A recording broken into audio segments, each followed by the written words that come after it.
Hello, everyone. Welcome back. Today, we are going to be talking about investing, specifically with the financial applications unit of our grade 11 functions course.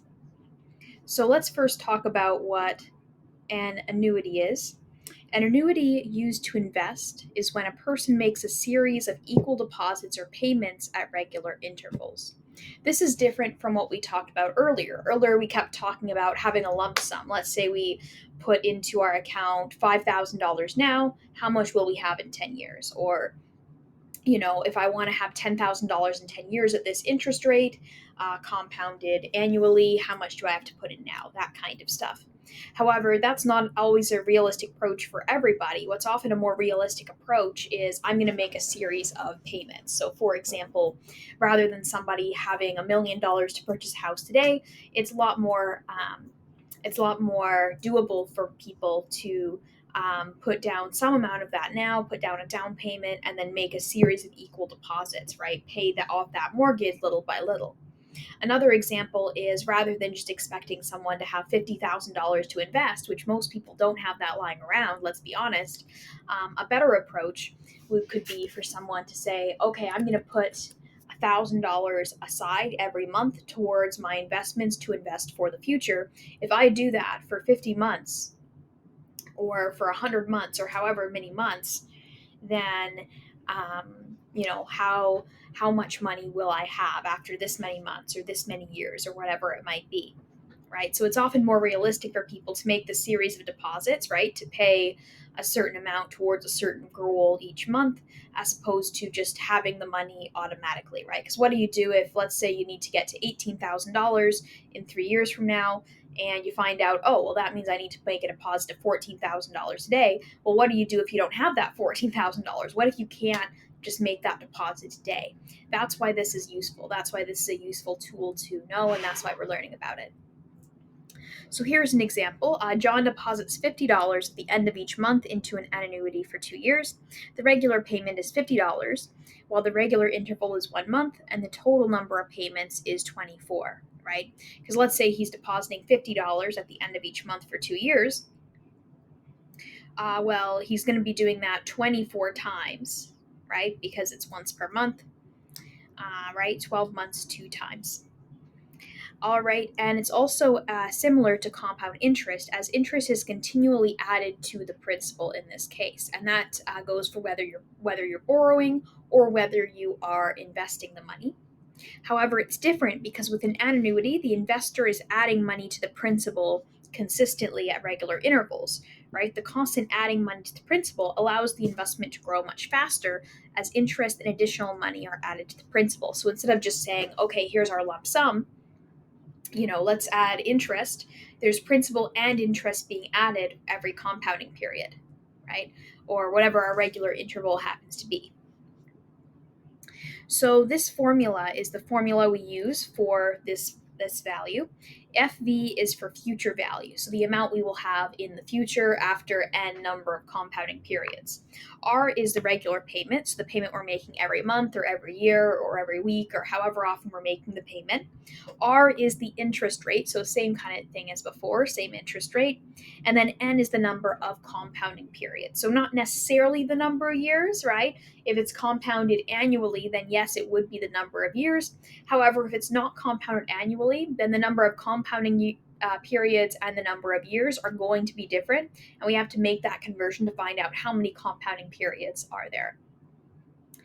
So let's do an example. Example 1, it says how much will accumulate in an account in which $100 is placed in the account after every year for 20 years at an interest rate of 8% compounded annually. So let's put all that together. How much will accumulate? So they want to know the future value. So FV, we don't know. R is the regular payment. It says $100 is placed in the account every year. So that's a regular payment. They're not just paying this as a one-time thing. They're doing this regular intervals every year. So R, the regular payment, is $100. The The little r is the interest rate. So the interest rate is going to be 0.08 because that's the same thing as 8% compounded annually. Since it's compounded annually, we don't need to change what r is in this case. And then what are we missing? We're missing n, the number of compounding periods. It says every year for 20 years. And because we're compounding annually, so once a year, that means that in this case, number of years and number of compounding periods are actually the same thing in this situation. So n is going to be 20 here, right? 20 years, and we're compounding once every year. Okay, now let's put all of this into our future value equation and find out how much are we going to have. And one thing I want to note too is that there is a way to kind of guesstimate what this is going to be. Okay, so it's $100 and we're doing this for 20 years. So $100 times 20 years is $2,000, right? And so automatically we know that the amount we're going to get here is more than $2,000, right? Because just the principal, without even counting any interest at all, we're going to have $2,000. So it's going to be a bit more than that. Now, are we expecting it to be way more than $2,000? Like, are we expecting it to be $100,000 or to even $10,000?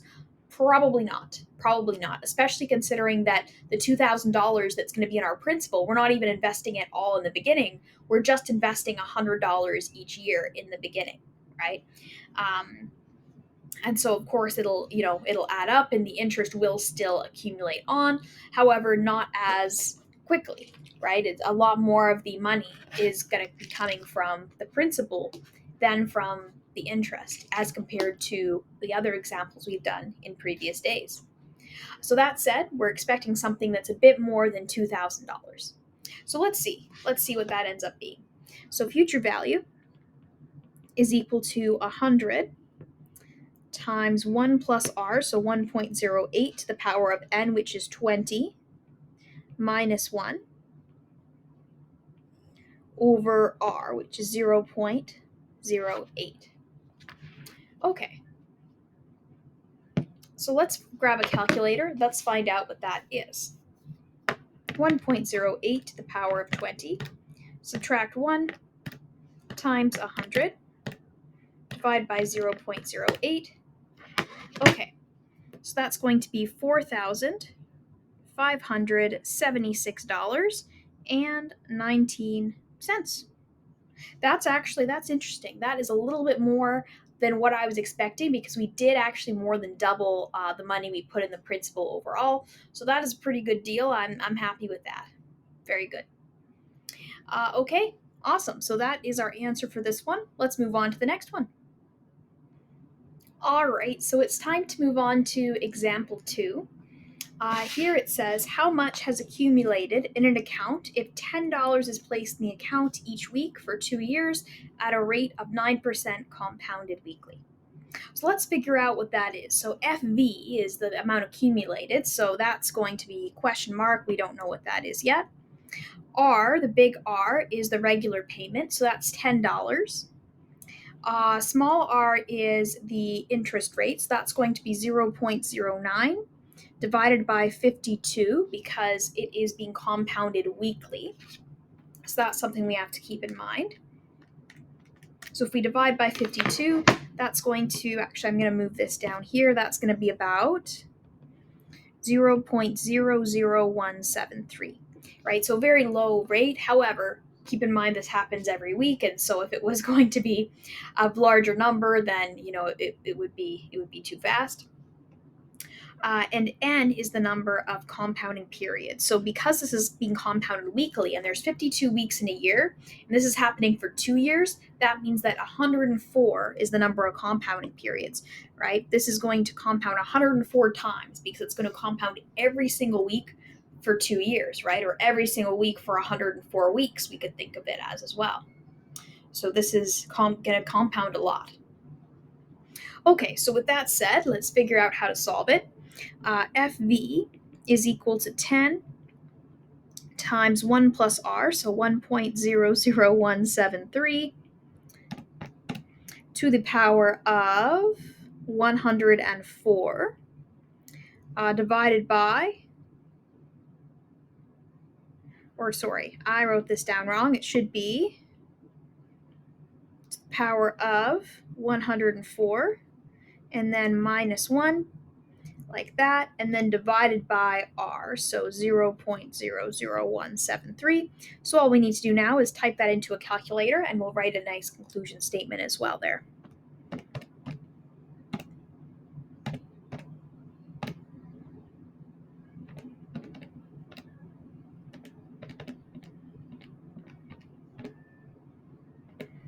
All right, so I ended up with $1,138.91.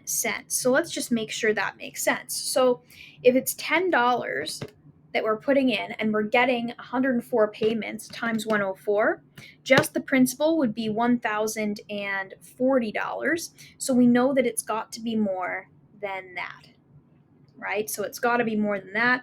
And this is slightly more than that. This is about $100 more than that. And so this seems about right. This is probably good. All right, so then we're going to say in conclusion, the amount accumulated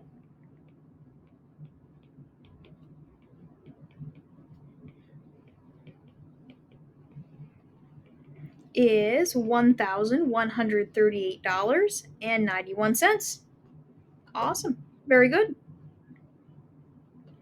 Now you might notice this only went up by about $100. The other one went up by a lot more, but keep in mind that this one, it's over a period of 20 years. This other one, it only happened over a period of 2 years. That's a lot less time for it to build. Even though we had more compounding periods, it's still a lot less time for this to build.